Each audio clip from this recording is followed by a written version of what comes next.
March is Multiple Sclerosis Awareness Month. It's a chronic disease that can affect the brain and spinal cord, and it is a lifelong condition that causes neurological disabilities and a wide range of symptoms depending on what you have. Here to talk more about how it's affected her family, Sam Villella. Sam, thank you so much for joining us via Skype.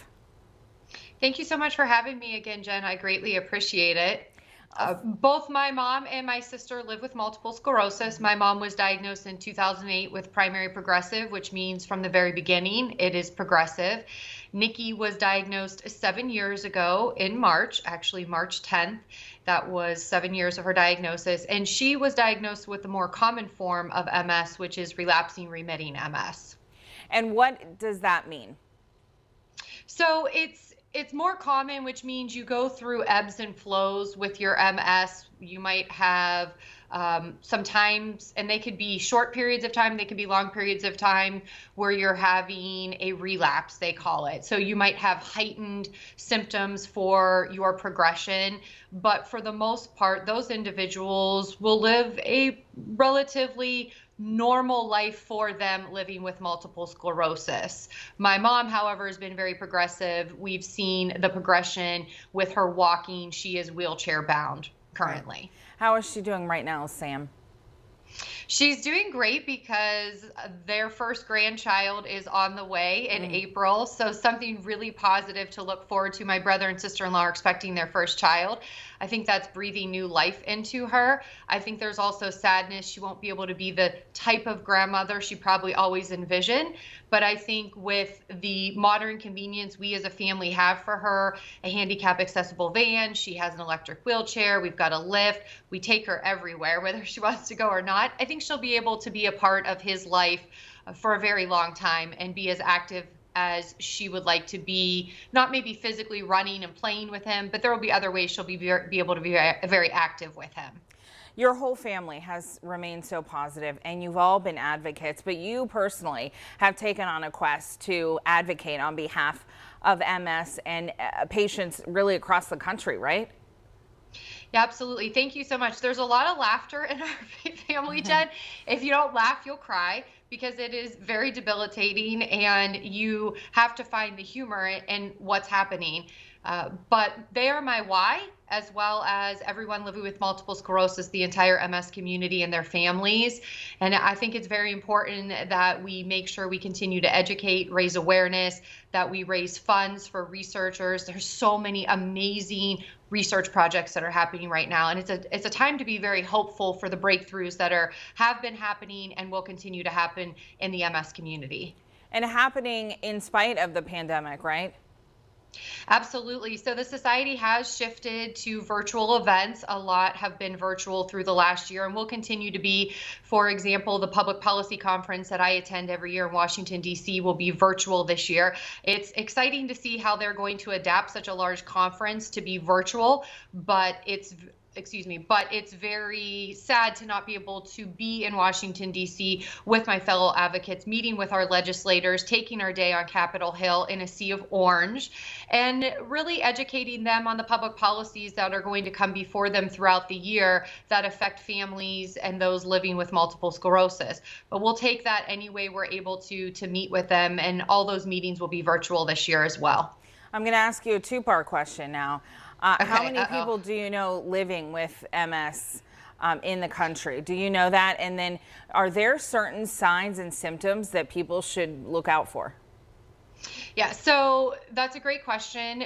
Back in the 70s, there was a study done, and we had over 400,000 individuals in the United States living with multiple sclerosis. A few years ago, the society did another prevalence study because we needed that current data, and we are close to 1 million individuals. It does not mean that we have a lot of individuals who are now diagnosed. It means that we're able to gather that information and more accurately understand those who are living. Plus, we have better ways. Doctors are more knowledgeable, so we're getting to that diagnosis quicker, Jen, versus back then. So we are close to 1 million. We say that there are 1 million living in the U.S. with multiple sclerosis. As far as being diagnosed, obviously you want to consult your doctor. It changes for every person, and that's what's very difficult with MS. A lot of times it's a process of elimination. So Nikki's were the fact that she had vision loss, almost the fact that she was going to pass out. Her lesions were in her brain. That's what was affecting her eyesight, making her feel as though she would pass out. My mom's, on the other hand, was more her gait, was walking, her lesions on her spine. So there are different places that the lesions can be and different ways that the signals are affecting your body, which create different symptoms for each individual. That's well articulated. My goodness. I know that that was a lot. I want to bring about how you can raise funds locally, because you can still do that even during this time.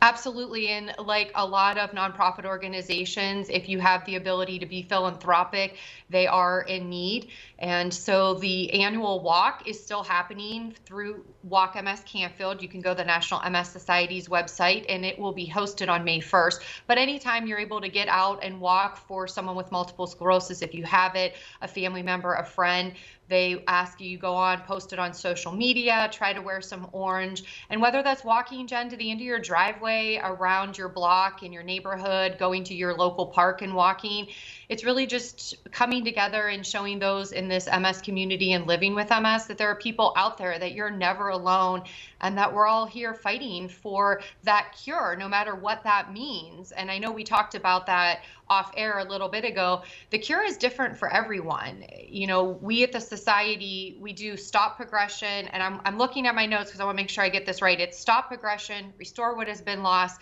and end MS forever. So when I think about my mom, I think about restoring what's lost. It would be absolutely amazing if we were able to restore some of the damaged myelin and she would be able to walk, even with a walking device. For Nikki, I would love to make sure we stop the progression, that she never progresses farther than where she is with multiple sclerosis right now. That if someone is diagnosed with MS in the future, that they never progress past that moment of their diagnosis. But then ultimately is to end MS forever. Well, we are fortunate to have you as an advocate, and thank you so much for the information. You're so insightful on this, and we appreciate it as well. People can go right to nationalmssociety.org and find out when they can walk, right? Absolutely, and there is a wealth of information on there if they need a navigator to help them move through some of their situations that they're happening if they're newly diagnosed. There's a lot of information on their website. All right, Sam, I appreciate the time. Hopefully in person. Thank you so much. Soon. Oh, I can't wait to give you a big hug, Jen. Thank you so much. I appreciate it. Have a beautiful day. You too. All right, we'll be back with more of your midday. Stay here.